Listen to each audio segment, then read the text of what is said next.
Rentetan hasil buruk yang menimpa membuat timnas Malaysia harus segera berbenah. Sayangnya, ambisi ini harus terhambat karena beberapa masalah yang terjadi. Harimau Malaya dikabarkan ditolak oleh sederet bintang keturunan. Selain itu, Ahmad Kuzaini menjadi korban terbaru aksi teror yang dilakukan oleh sejumlah oknum. Akibatnya, sepak bola Malaysia sedang dilanda kepanikan. Padahal mereka ingin segera bangkit untuk mengejar ketertinggalan dari Indonesia. Cetabul coba merangkum Indonesia yang ditantang oleh Malaysia sebagai berikut.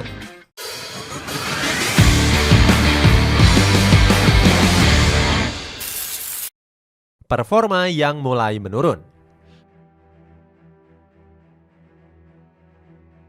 Timnas Malaysia mengalami penurunan performa yang cukup signifikan di awal tahun 2024.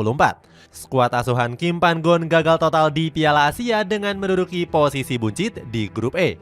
Performa kurang maksimal ini kembali berlanjut hingga lanjutan kualifikasi Piala Dunia 2026. Pasukan negeri jiran dibuat nggak berdaya dengan menelan 2 kekalahan atas Oman. Hasil ini membuat Malaysia terancam gagal untuk melaju ke babak ketiga kualifikasi. Saat itu, Harimau Malaya bertengger di posisi ketiga grup D dengan terpaut 3 angka dari Oman dan juga Kyrgyzstan. Media lokal yakni Makan Bola langsung menyoroti penurunan performa yang dialami Malaysia. Media ini menyebut kalau Harimau Malaya mempersulit diri dengan 2 rentetan kekalahan. Makan Bola nggak yakin kalau anak asuh dari Kim Pan-gon bisa lolos ke babak ketiga. Kekesalan serupa juga dirasakan oleh para pendukung Harimau Malaya. Mereka mendesak Kim Pan-gon untuk mundur dari jabatan sebagai pelatih kepala. Bukannya menerima kritikan, Kim justru menyerang balik dengan komentar sindiran. Dirinya mengecam para fans yang sudah mengibarkan bendera putih. Pasalnya, sang pelatih merasa nggak diperlakukan dengan adil hanya karena meraih 2 kekalahan. Hingga akhirnya Kim Pan-gon menolak untuk mundur dari jabatannya. Mantan pelatih Hong Kong ini bahkan menebarkan janji manis kepada FAM dan juga supporter. Dia berjanji akan membawa Malaysia menembus putaran ketiga dan mengamankan slot Piala Asia 2027. Menyusun skuad terbaik panggil pemain keturunan. Selain mengalami banyak kegagalan, timnas Malaysia menyusun rencana untuk kembali bangkit. Skuad Harimau Malaya berencana untuk membenahi komposisi pemain. Langkah ini dilakukan dengan memanggil para pemain keturunan yang bermain di Eropa. Cara ini dinilai ampuh karena sudah dibuktikan dengan kesuksesan Indonesia. Pasukan Garuda berhasil menunjukkan performa gemilang di beberapa ajang dengan memainkan pemain keturunan. Sayangnya Malaysia gagal untuk meniru langkah yang sama.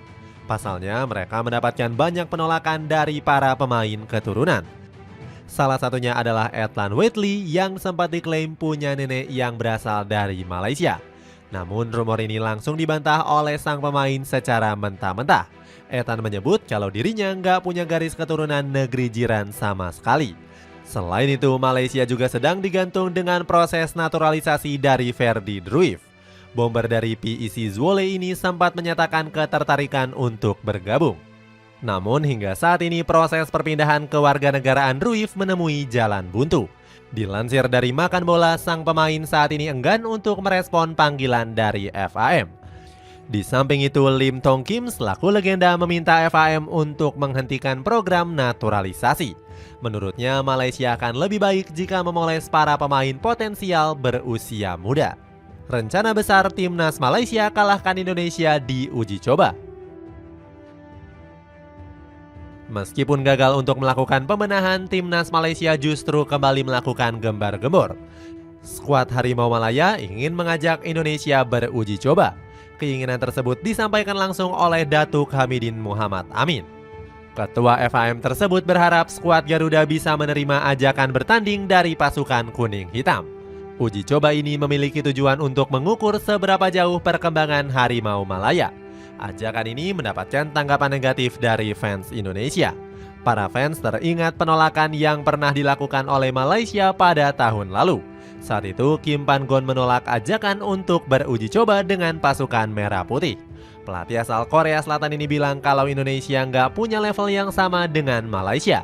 Hal ini wajar karena skuad Garuda saat itu berada di peringkat 151 ranking FIFA. Sementara skuad asuhan Kim Pan-gon mengalami lonjakan dengan bertengger di 137 dunia. Hingga saat ini PSSI belum merespon ajakan yang diajukan oleh FAM. Di tengah rumor ini, Indonesia justru mengajukan adu tanding dengan Thailand.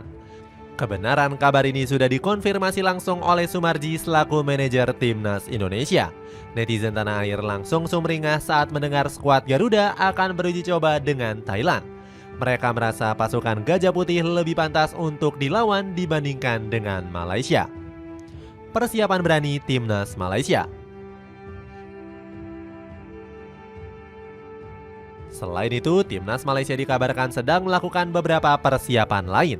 Hal ini bertujuan untuk mempersiapkan skuad yang matang untuk ajang ASEAN Cup 2024. Nantinya Malaysia nggak bisa menurunkan pemain intinya untuk bermain di ajang ini. Pasalnya, punggawa Malaysia mayoritas bermain di Johor Darul Ta'zim.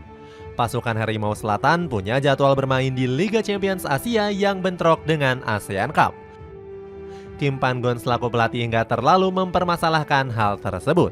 Pelatih 55 tahun ini bahkan senang karena dia akan memainkan para pemain mudanya. Dengan cara itu, sang pelatih berkemungkinan bisa menemukan pemain yang berpotensi untuk mengisi skuad utama. Meskipun memainkan lapis kedua, Kim Pan-gon tetap membidik target yang tinggi. Sang pelatih ingin para punggawa muda Malaysia punya hasrat untuk meraih gelar.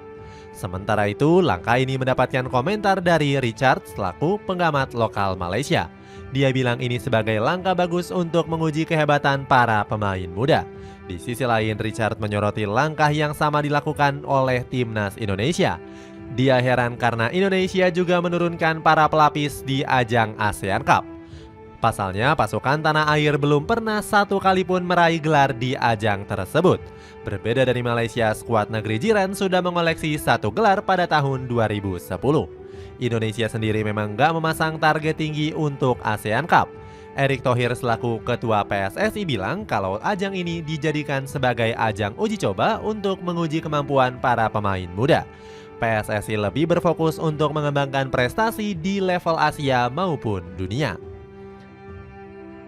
Kembali dilanda kekacauan.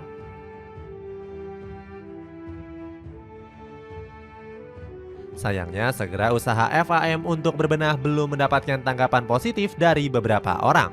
Terbaru, para pemain Malaysia kembali mendapatkan teror dari oknum. Pemain yang dimaksud adalah Ahmad Kuzaini P yang mengalami musibah kemalingan. Rumah gelandang 30 tahun ini telah dibobol oleh oknum yang gak bertanggung jawab. Kuzaimi kehilangan sebuah sepeda motor serta barang-barang berharga lainnya.